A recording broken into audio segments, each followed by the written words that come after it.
kamroq ovqat yesangiz, plus ko'proq hayotingizni 4 ta narsani to'g'rilash bilan siz salomatligingizni yuqori darajasiga erishishingiz mumkin. Birinchisi to'yib uxlash.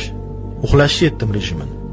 Birinchisi to'yib uxlash, ikkinchisi to'ymasdan ovqatlanish, qarang, to'ymasdan ovqatlanish, uchinchisi harakatni to'g'ri yo'lga qo'yish. Buni eng oddiy usuli kuniga hech bo'lmaganda 7-8 kilometr yurish. Yurish, mayli yugurish demayman, sakrash demayman, zal demayman. Hech bo'lmaganda 8 kilometr yurish va to'rtinchisi har xil narsani ham o'ylab siqilavermaslik. Har xil narsani ustida bosh qotiravermaslik.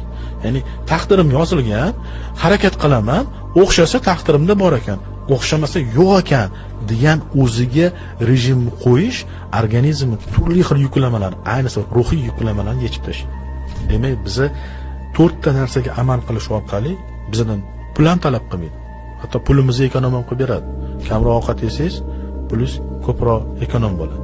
Demak, 4 ta narsaga amal qilib, hech qanaqa rasxod, ya'ni chiqim qilmasdan turib, salomatligimizni tiklash mumkin ekan. Shu kuzatib o'tirganlar, eshitib o'tirganlardan hozir shu 4 ta narsaga kim amal qilyapti degan savolga o'zingizlar uchun javob berib ko'ringlar. Deyarli hech kim hamma amal qilaman demaydi.